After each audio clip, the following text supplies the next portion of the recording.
Hello students, कैसे हैं? मैं सुनील आनंद सर आज आपके साथ एक बार फिर से बात करने के लिए यहाँ पर हूँ। तो आज हम एक खास विषय पर चर्चा करने वाले हैं। दरअसल एग्जाम सर पर है, सभी बच्चे काफ़ी परेशान हैं। कई बच्चों का ये शिकायत लगातार आता है कि सर हम याद करना चाहते हैं लेकिन याद नहीं होता, बार बार रट्टा मारते हैं, उनका दिमाग में वो बातें नहीं आती।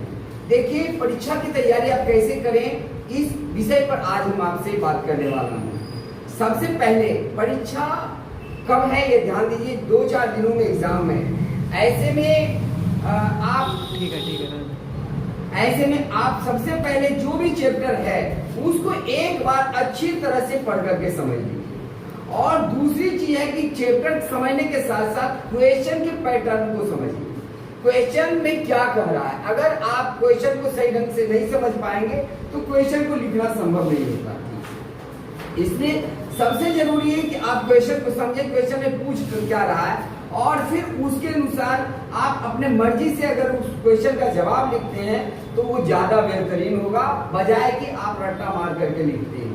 ठीक है, तो इसमें अगर कहीं कोई परेशानी आती है तो आप अपने टीचर से पूछ सकते हैं। कोई वर्ड अगर आपको उसमें समझ में नहीं आ रहा है तो आप अपने टीचर से पूछ लें, और फिर आप इसी विधि का उपयोग करें तो ये सबसे ज्यादा अच्छा रहेगा। एग्जाम कम है, कोई भी क्वेश्चन आए चैप्टर से बाहर तो आएगा नहीं। आप चैप्टर को अच्छी तरह से समझ लिए तो आप उसका आंसर लिख सकते हैं। हाँ, जब भी आप चैप्टर पढ़ने के लिए बैठे तो वहां पर आप पेन और पेंसिल जरूर रखें, कॉपी पेन और पेंसिल जरूर रखें, या फिर आप हाइलाइटर का भी यूज कर सकते हैं जो ऑब्जेक्टिव क्वेश्चन बनाने वाले वर्ड होते हैं। जैसे फ्रेंच रिवॉल्यूशन में है कि 14 जुलाई 1789 को फ्रेंच रिवॉल्यूशन हुआ, तो ये लाइन को आप हाईलाइटेड कर लीजिए। ठीक है, और इस तरह से आप एक नोट्स तो पहले ही तैयार किया जाता है, लेकिन आप वैसे पॉइंट को पढ़ते के साथ अंडरलाइन करते जाइएगा, वो बात आपके दिमाग में ज्यादा रह जाएगा।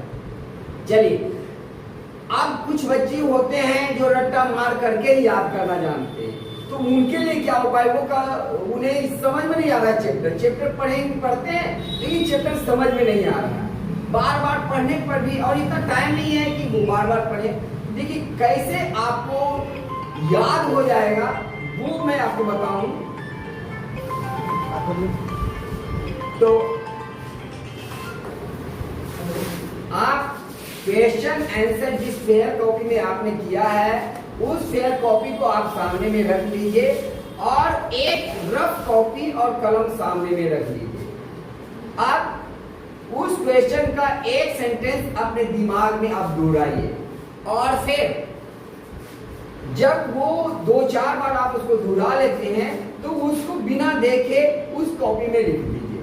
फिर दूसरा सेंटेंस को इसी तरह से रिपीट करें 2-4 बार बिना देखे हुए। पहले देखिए और फिर आंख बंद करके उसको दिमाग में घुमाइए 2-4-5 बार, और फिर उसको जब आप लिखेंगे लिख लीजिए। इस तरह से अगर 3 या 4 सेंटेंस का भी कोई क्वेश्चन है तो वो चारों सेंटेंस जब आप एक बार लिख लेते हैं, दिमाग में आ जाती है, तो ये नहीं समझिए कि वो क्वेश्चन आपको याद हो गया।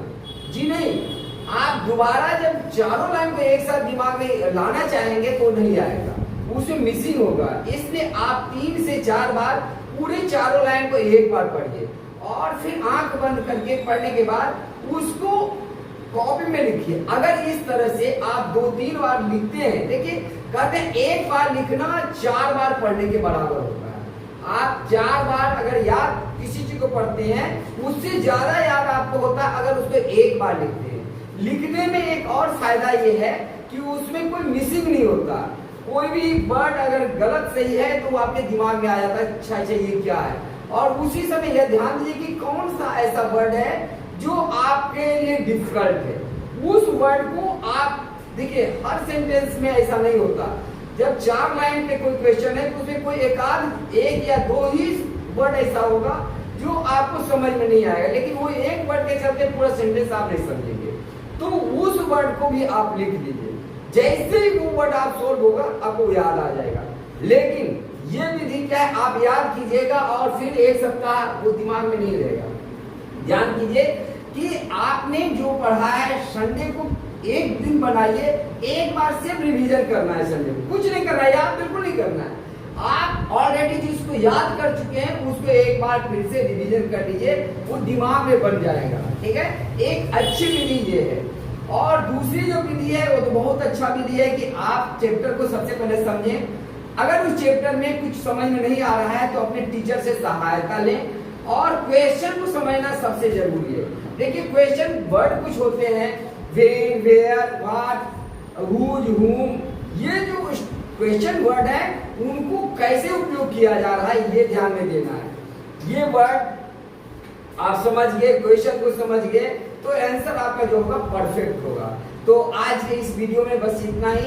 आपको ये वीडियो कैसा लगा आप हमें जरूर बताएं, और अगर अच्छा लगा हो तो आप इसको लाइक कर सकते हैं, कमेंट कर सकते हैं, अपने दोस्तों के बीच में शेयर कर सकते हैं। अगर आप हमारे चैनल पर नए हैं तो इसको सब्सक्राइब भी कर दीजिए, ताकि नया वीडियो आपको आसानी से मिल सके। हमारे चैनल पे एसएसटी के हर विषय का लगभग 7, 8, 9, 10 इन सभी क्लास के वीडियो अवेलेबल हैं, और जब हम लाइव करते हैं तो उसकी भी सूचना आपको मिल जाएगी। तो इस वीडियो में इतना ही। Thanks for watching.